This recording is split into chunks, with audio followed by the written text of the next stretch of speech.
Hello everyone, and welcome to my General Hospital official channel. I hope everyone is having a wonderful day.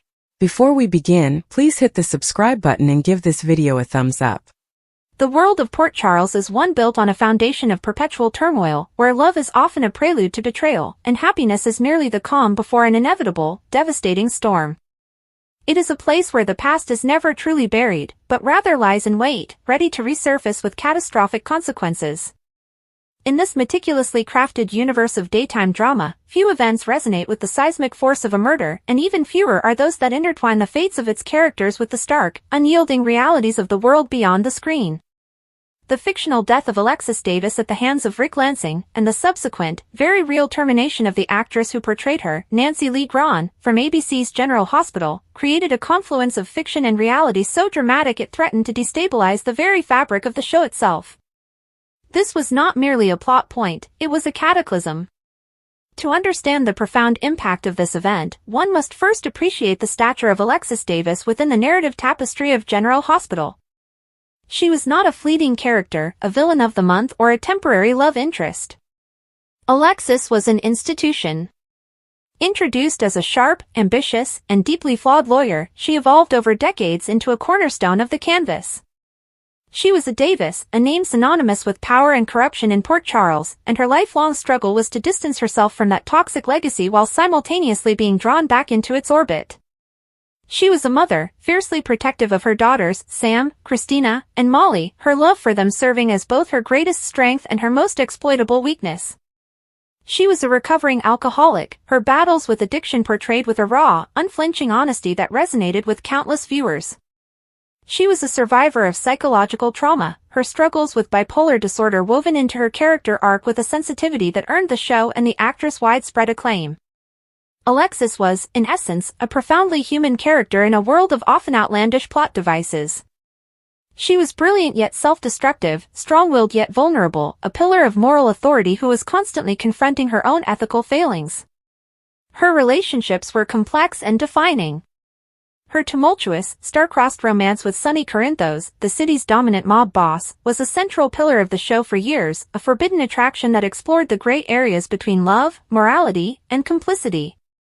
Her friendships, particularly with the stalwart Max Scorpio and the compassionate Sam McCall, provided some of the show's most grounded and heartfelt moments. To eliminate such a character was not a decision to be taken lightly, it was to remove a vital organ from the body of the show. Rick Lansing, the instrument of her demise, was a character whose very existence was defined by shadow and resentment. The half-brother of Sonny Corinthos, Rick was a man perpetually living in his brother's formidable shadow. Where Sonny was charismatic and powerful, Rick was cunning and manipulative. His love for Elizabeth Weber was possessive and obsessive, and his moral compass was notoriously flexible. He was a lawyer like Alexis, but he used the law as a weapon, whereas she, at her best, sought to use it as a shield for the innocent. Their paths had crossed numerous times, often as adversaries in the courtroom, sometimes as reluctant allies in the tangled web of Port Charles intrigues. There was always a tension between them, a professional respect laced with deep-seated personal distrust. Rick saw in Alexis a reflection of the Corinthos world he both despised and coveted, while Alexis saw in Rick a dangerous and unpredictable force, a man whose ambition could easily curdle into malice. The setup for the fatal confrontation was a masterpiece of slow-burning suspense. It did not erupt from a vacuum but was the culmination of months, even years, of carefully laid narrative groundwork.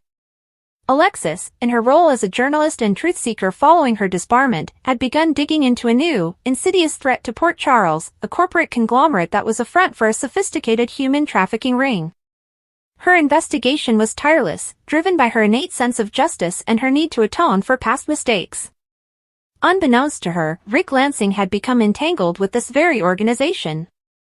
His reasons were classic Rick, a mixture of financial gain, a twisted desire for power that could rival his brother's, and perhaps a lingering bitterness toward a world he felt had never given him his due. As Alexis's investigation drew closer to the truth, the danger around her intensified. There were warnings, veiled threats, a break-in at her apartment, the ominous sense that she was being watched. Her daughters, particularly Sam and Molly, pleaded with her to drop the story, to let the police handle it. But Alexis, in her characteristic stubbornness, believed she was on the verge of a breakthrough that could shatter the entire operation. The crucial piece of evidence was a ledger, a digital file detailing the conglomerate's illicit transactions and its key players. Through a series of clever maneuvers, Alexis managed to obtain a copy. The scene of the confrontation was set in Alexis's penthouse apartment, a space that had been the site of so much of her life: family dinners, romantic trysts, devastating breakdowns, and quiet moments of recovery. It was late. The city lights of Port Charles glittered outside the panoramic windows, a beautiful, indifferent backdrop to the tragedy about to unfold. Alexis was at her desk, the glow of her laptop screen illuminating her determined face. She had just finished compiling her evidence and was preparing to send it to the district attorney. The sense of triumph was palpable. She had done it. She had exposed the corrupt and protected the innocent. It was at this moment of victory that a floorboard creaked. She turned, and there he was. Rick Lansing emerged from the shadows of her living room, his expression not one of rage, but of a cold, resigned inevitability. The dialogue that followed was a masterclass in tension, a verbal duel between two brilliant legal minds who knew exactly what was at stake. "Alexis," Rick said, his voice deceptively calm. "I wish you hadn't gone this far." Alexis's initial shock quickly gave way to a dawning, horrifying comprehension. She stood up, backing away from her desk, her body positioned between Rick and the laptop. "Rick? What are you doing here? How did you get in?" "You always were the smartest person in any room," Rick replied, taking a slow step forward. "But sometimes, intelligence isn't enough. Sometimes, discretion is the better part of valor. You should have practiced discretion." "It's you," she whispered, the pieces clicking into a terrible mosaic. "You were involved with them. The trafficking, the money laundering, all of it." "Involved is such a passive word," Rick countered, a faint, bitter smile touching his lips. "I helped build the legal framework that made it all possible. I ensured its profitability. It was a business, Alexis. A very, very lucrative business." "It's slavery, Rick," she fired back, her voice rising with outrage. "It's human misery. How could you? You're a lawyer. You took an oath." "Oaths are just words," he sneered, his calm beginning to fracture. "And words are my specialty. Just like they're yours. But your words are about to become very dangerous to me. You need to give me the file." "No," Alexis stated, her voice firm despite the fear coursing through her. "It's already over. I've copied it. I've sent it to contacts. If anything happens to me, it all gets released." It was a bluff, a desperate gambit, and Rick, a master manipulator, saw right through it. "I don't think you have," he said, his eyes flicking to the laptop. "You're too thorough, too meticulous. You wouldn't send it until you were 100% certain it was perfect. You were just about to, weren't you?" But I interrupted. "So, this ends now. Give me the laptop."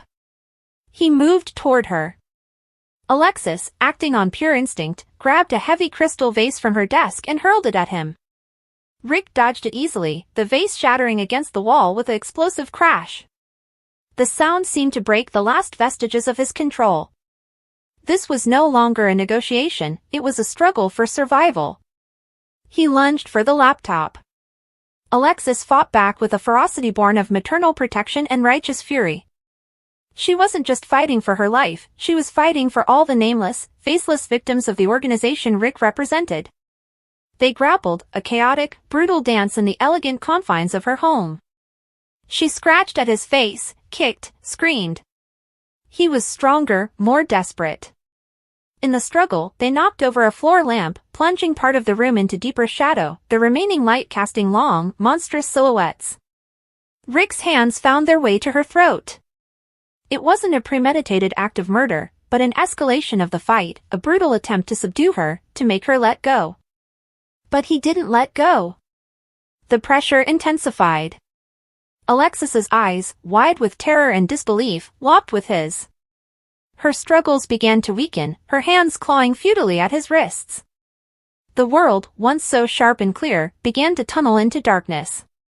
The sounds of their struggle, the ragged gasps, the grunts of effort, faded into a distant, muffled roar, and then, into silence.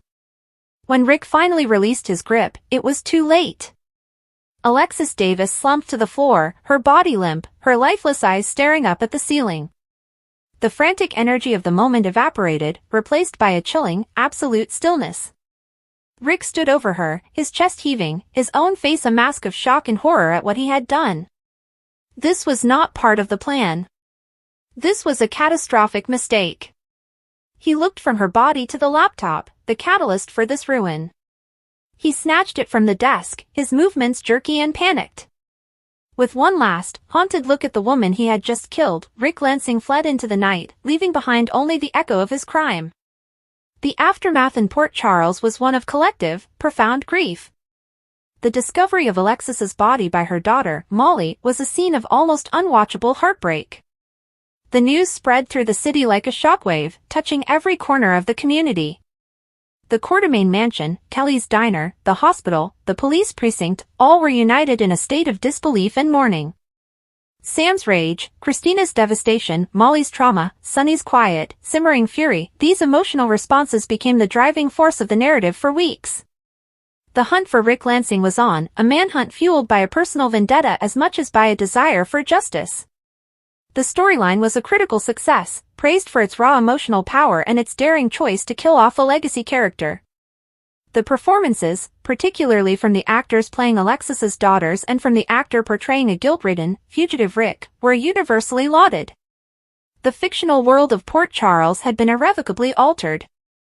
But then, the real-world storm hit, and it was a tempest that would make the on-screen drama pale in comparison. The news broke not in a soap opera magazine, but in the sober pages of a major industry trade publication. Nancy Lee Grahn, the award-winning actress who had brought Alexis Davis to life for over 2 decades, had been fired by ABC. The reason cited was budgetary cuts, a common, often unquestioned justification in the volatile television industry. But the timing was impossibly suspicious.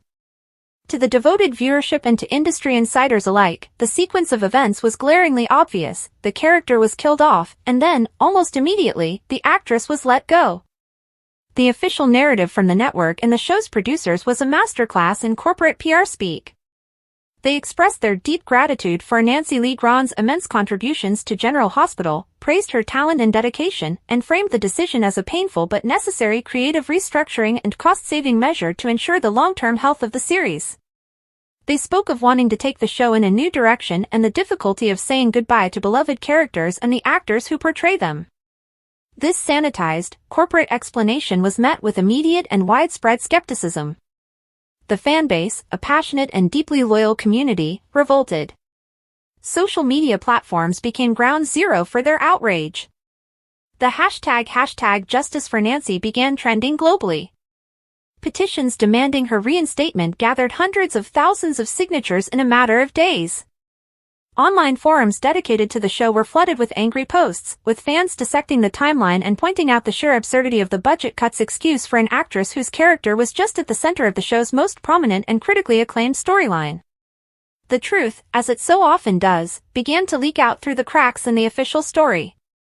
Anonymous sources, purportedly from within the General Hospital production team, began speaking to entertainment journalists. The story they told was far more complex and far less flattering to the network. The budget cuts were indeed a factor, but they were a smokescreen for a deeper, more personal conflict. The narrative emerged of a growing tension between Nancy Lee Grahn and the show's head writer and executive producer. According to these insiders, Grahn, a veteran of the show and a respected figure, had become increasingly vocal with her criticisms of the writing for her character and for the show as a whole. She felt that Alexis was being sidelined, her rich history and complexity reduced to a series of reactive plot points. She was particularly opposed to the decision to have her character killed off, arguing that it was a short-sighted move that destroyed years of character development and severed a vital connection to the show's past. The discussions, once professional disagreements, had reportedly grown increasingly heated. The decision to kill Alexis was, in this version of events, not just a creative choice, but the ultimate power play, a definitive way to silence a dissenting voice. Her firing was not a consequence of the character's death, the character's death was the prelude to her firing. Nancy Lee Grahn's own response was measured, but telling. She did not engage in a public, bitter war of words. Instead, she released a statement expressing her love for the fans and her gratitude for her time on General Hospital. She spoke of being proud of the work she had done and the stories she had helped tell. It was a classy, dignified exit. However, in subsequent interviews and on her social media, she began to hint at the lack of creative respect for veteran actors in the daytime genre and the challenging environment behind the scenes. She never named names, but her message was clear: this was not an amicable parting of ways. The fallout was significant and multifaceted. The first and most immediate casualty was the narrative integrity of General Hospital itself. The death of Alexis Davis, once a powerful, tragic story, was now tainted. Every scene of mourning, every character's grief-stricken monologue, was now viewed by the audience through a lens of bitter meta-commentary. It was impossible to separate the character's death from the actress's firing. The real-world injustice overshadowed the fictional tragedy, robbing it of its emotional purity and making it feel cheap and tawdry. Furthermore, the show faced a significant credibility crisis. How could the producers claim to be telling compelling, character-driven stories when they were so willing to dispose of one of their most well-developed characters in what appeared to be an act of petty retaliation? The trust between the show and its audience, a fragile and essential bond in the world of serialized storytelling, was severely damaged.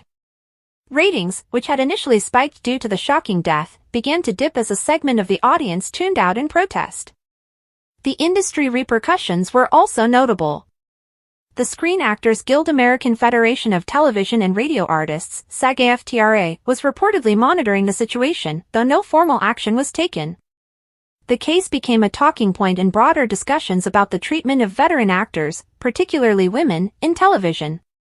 It highlighted the power dynamics at play, where even a beloved and long-serving performer could be deemed expendable when they challenged the authority of the writers and producers.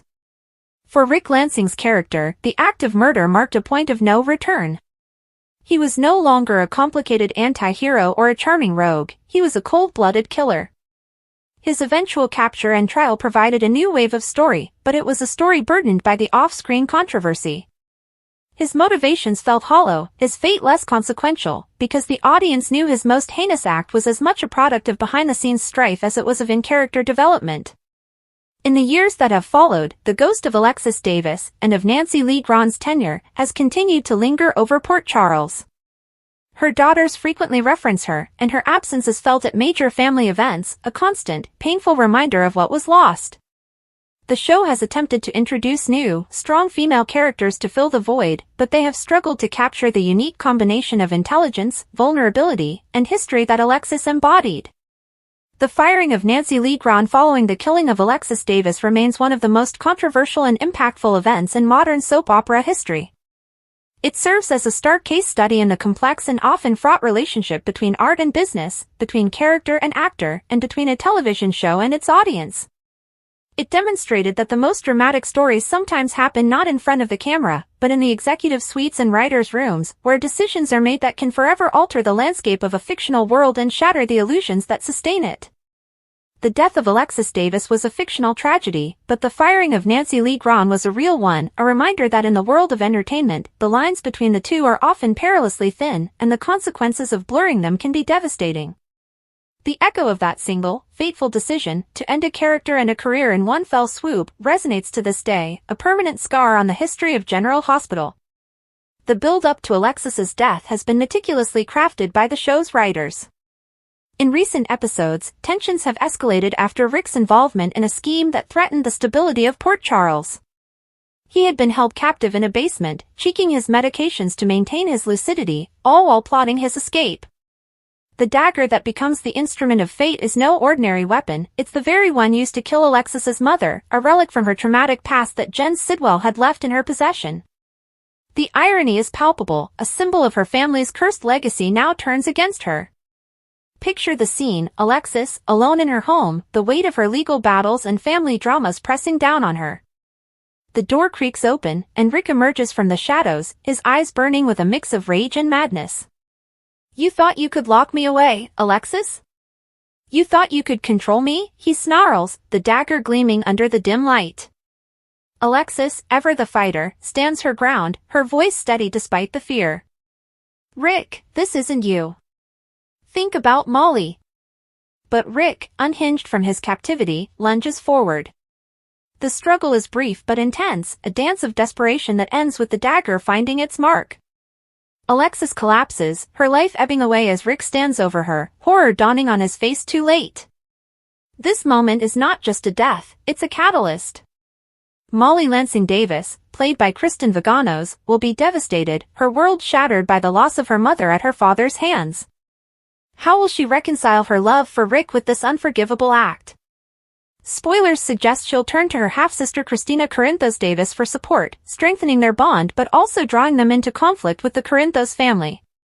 Sonny Corinthos, Rick's half-brother, might see this as the final straw, leading to a full-blown family war. And what of Ava Jerome, who has recently formed an unlikely alliance with Alexis and Christina? Played by Maura West, Ava's role in the aftermath could be pivotal. In one teaser, Ava arrives just moments too late to intervene, her screams echoing as she discovers the scene. Could this push Ava toward redemption, or will it drag her back into her manipulative ways? But the on-screen drama pales in comparison to the off-screen turmoil surrounding Nancy Lee Grahn. Reports and rumors have swirled that Grahn has been fired from General Hospital, a development that has sent shockwaves through the fanbase. The reasons cited range from her outspoken social media presence to conflicts with production. Grahn, known for her progressive views and vocal commentary on political issues, has faced backlash for posts that some deem controversial. In September 2025, following the fictional assassination of conservative commentator Charlie Kirk, Grahn's Instagram post stated, "I am not in support of what happened to Charlie Kirk, but Charlie Kirk was in support of what happened to Charlie Kirk." This cryptic remark ignited a firestorm, with fans accusing her of lacking empathy and celebrating violence. To understand the gravity of this event, we must delve into the rich history of these characters. Alexis Davis first graced the screens of General Hospital in 1996, portrayed by Nancy Lee Grahn, who brought a sharp wit and legal prowess to the role. Alexis started as a high-powered attorney, often entangled in the Cassadine family's web of intrigue. Her journey has been one of redemption and relapse, from her struggles with alcoholism to her complex romantic entanglements.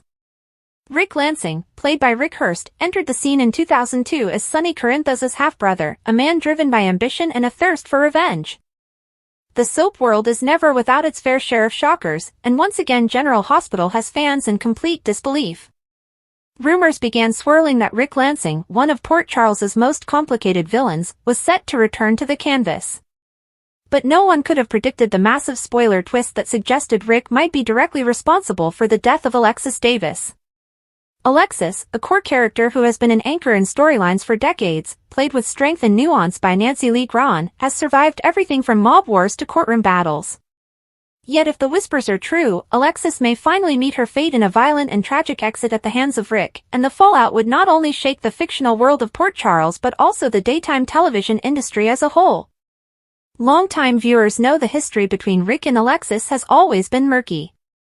Rick is infamous for his manipulations, dark schemes, and morally gray behavior that often dragged others into chaos. Alexis, on the other hand, is a legal powerhouse, a woman who has defended mobsters and citizens alike, all while struggling with her own demons. For years, fans have watched her overcome alcoholism, toxic relationships, and family betrayals, making her one of the most layered women on the canvas. To imagine her being cut down in a shocking act of violence is heartbreaking, but it is the kind of storytelling move that daytime dramas occasionally make to shake up the canvas and remind audiences that no one is ever truly safe. The rumors of Rick's return started quietly, with fans speculating that the show needed a strong villain to balance the current storylines. While characters like Cyrus Renaud and Valentine Cassadine keep the suspense high, Rick's brand of psychological menace has always been unique. He wasn't a one-dimensional mobster, he was a man torn by insecurity, jealousy, and ambition, making him unpredictable and dangerous. If the writers are indeed setting Rick up to kill Alexis, it would be a devastating full-circle moment that draws on years of character history. Alexis has always prided herself on outsmarting dangerous men, but sometimes, even the strongest woman can be blindsided. Of course, fans quickly connected this storyline possibility to the shocking backstage buzz that Nancy Lee Grahn herself may have been let go by ABC. After more than 2 decades in the role, the idea that Grahn would be fired has stunned audiences and critics alike. Nancy has been a vocal presence both on-screen and off, never shying away from sharing her political views, opinions about the industry, or advocating for social issues. Some fans wonder if her outspoken nature may have clashed with ABC executives, while others believe it may simply be a business decision driven by budget cuts or the desire to refresh the cast with new dynamics. Regardless of the reasons, the thought of Grahn being written out in such a final way is a bitter pill for viewers who have followed her journey for so long. The soap opera industry has always had a complicated relationship with longevity. On one hand, veteran actors provide stability and continuity for fans who have invested decades of loyalty into the show. On the other hand, producers are constantly under pressure to create sensational headlines, shocking twists, and story arcs that will trend online and boost ratings. Killing off Alexis, especially at the hands of a legacy villain like Rick, would certainly accomplish that. It would create weeks, if not months, of fallout as characters like Sam, Christina, and Molly deal with the loss of their mother. It would also open the door for Rick to become a central villain once again, giving the show layers of suspense and drama that daytime thrives on. Still, for many viewers, this move feels like an unnecessary betrayal. Nancy Lee Grahn has carried heavy storylines on her shoulders for years, portraying Alexis with intelligence, vulnerability, and resilience. She is one of the few soap characters who feels deeply grounded in reality, a woman whose flaws and triumphs resonate with fans because they mirror real struggles. To take that away feels like ripping out a vital piece of General Hospital's heart. Viewers often forgive shocking deaths when they serve the greater story, but the outrage here seems tied to the fact that Nancy may not have chosen this exit. Instead, if she was truly fired, it transforms what could have been a storyline twist into a painful behind-the-scenes scandal. Fans have taken to social media to express their anger and sadness, with hashtags trending about saving Alexis and demanding ABC reconsider. Soap watchers are a passionate community, and they have successfully influenced storylines and casting decisions in the past. Whether this collective outcry will make a difference remains to be seen, but the backlash has been swift and fierce. Many argue that the show is making a massive mistake, one that could alienate loyal viewers who tune in specifically for Nancy's performance. Speculation is rampant about how Alexis's death would be written. Some spoilers hint at Rick orchestrating a revenge plot, perhaps tied to Alexis's history of legal maneuvers that destroyed his plans in the past. Others think Alexis may uncover one of Rick's dark secrets, making her a liability he cannot afford to keep alive. The possibilities are endless, but the end result is the same, a brutal loss that will reverberate throughout the canvas. And when the cameras stop rolling, the loss of Nancy Lee Grahn as a performer will be felt just as deeply as Alexis's fictional demise. If this is truly the direction General Hospital is heading, it signals a bold but risky move for the future of the soap. Killing Alexis ties together decades of history, reshuffles the character dynamics, and reinvents Rick as a villain of massive proportions. But it also erases a character who has been a cornerstone for years and discards an actress whose contributions cannot be overstated. Whether the gamble pays off in ratings or backfires in fan revolt will be one of the most fascinating outcomes in daytime television.